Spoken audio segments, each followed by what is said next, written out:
Hello friends, Anil Rajguru here और आप देख रहे हैं Anil Rajguru's merger dynamics vision. Viewers, आज मैं आप लोगों को एक ऐसी स्टोरी बताने वाला हूँ जिससे आपको ना एंगर मैनेजमेंट करना सीख जाओगे आप, या फिर एंगर मैनेज कैसे करना है, या गुस्से से आप कितने ज्यादा नुकसान पहुंचा देते हो, वो सारी चीजें मैं आपको इस वीडियो में बताने वाला हूँ। लेकिन अभी तक आप लोगों ने चैनल सब्सक्राइब नहीं किया तो प्लीज उसको सब्सक्राइब कीजिए और बेल का आइकन दबाना बिल्कुल ना भूलें। एक गांव में एक हस्बैंड वाइफ रहते थे और वह पति अपने पत्नी के गुस्से रवैये से बहुत ज्यादा परेशान थे। उनकी वाइफ, उनकी पत्नी उनको ऐसी ऐसी बातें बोलती थी कि उनको बहुत ज्यादा तकलीफ हो जाती। जब वो खाना मांगते थे, अपनी पत्नी से भोजन के लिए कहते थे, तब वो गुस्सा करती थी। जब वो सुबह मॉर्निंग की चाय बोलते थे, तब उनकी पत्नी से उनकी अनबन हो जाती थी। इस बात से वह व्यक्ति बहुत ज्यादा परेशान था। व्यक्ति एक गाँव की दुकान में गए और वहां से कील की एक थैली लेके आ गया और वह कील की थैली वो अपने पत्नी को दिए और बोले कि जब भी आपको बहुत ज्यादा गुस्सा आए तो आप इस थैली में से एक कील निकालिए और जाके बाड़े में ठोक दीजिए।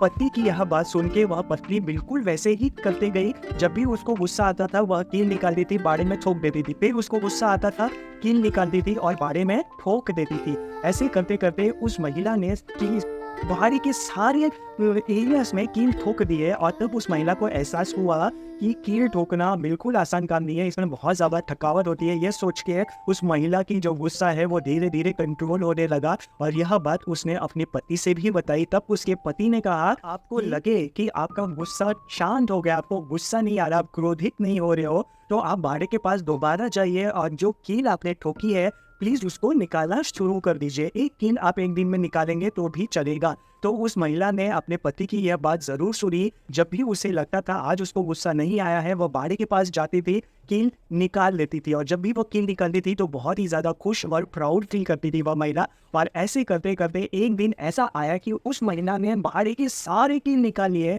और जब आखिरी कील निकाला तो वो बहुत ही ज्यादा प्रसन्न हुई और अपने पति का शाम को इंतजार करने लगी। और जब उसका पति काम से घर आया तब यह सारी बात उस महिला ने अपने पति को बताई। पति यह सुन के बहुत ज्यादा खुश हुआ और उस महिला को बाड़े तक लेके गया कि जिस तरीके से आपने सारे कील निकालिए, अब आप जितने भी होल उस बाड़े में हुए हैं, जो छेद उस बाड़े में हुई है, वो छेद को भर दीजिए। यह सुन के महिला बहुत ज्यादा अचंभित हुई, अचरज में आई। उन्होंने अपने पति से कहा कि यह काम बहुत ज्यादा मुश्किल लग रहा है, मैं यह काम नहीं कर सकती, छेद भरने बहुत ज्यादा मुश्किल है और मुझे नहीं लगता मैं छेद भर पाऊंगी। महिला की यह शब्द सुनते ही उस पति ने अपनी महिला को जीवन की सबसे बड़ी सीख दी। गाइस, वह सीख ऐसा है, उसने अपने महिला से कहा कि जिस तरह से आप इस छेद को नहीं भर सकती है, ठीक उसी तरह जो गुस्से में मनुष्य के शब्द हैं वो कील की तरह काम करते हैं। वो ठोक तो जाते हैं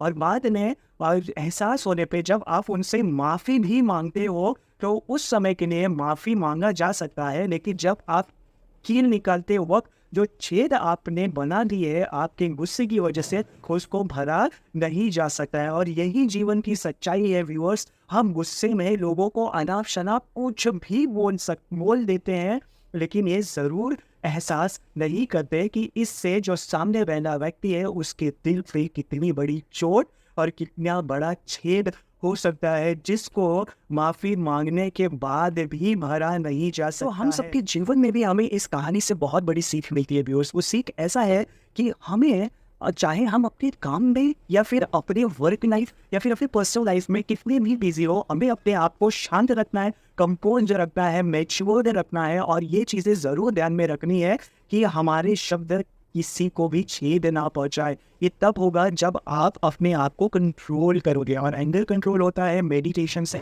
आपको मेडिटेशन ज़रूर करना होगा, सॉफ्ट म्यूजिक लगा लीजिए और मेडिटेशन कीजिए। जब तक ये आपकी कंट्रोल में नहीं आएगा, आप किसी की कंट्रोल में नहीं रहोगे। तो आपको कंट्रोल करने की जो शक्ति आपकी माइंड है, एक बार आप इसको कंट्रोल कर लिए तो ये वही करेगा जो आपके लिए बहुत ही अच्छा और ज़रूरी होगा। Guys, this is Anil Rajguru's merger dynamics vision. अभी तक आप लोगों ने चैनल सब्सक्राइब नहीं किया तो प्लीज़ उसको सब्सक्राइब कीजिए और बेल का आइकन दबाना बिल्कुल ना भूलें।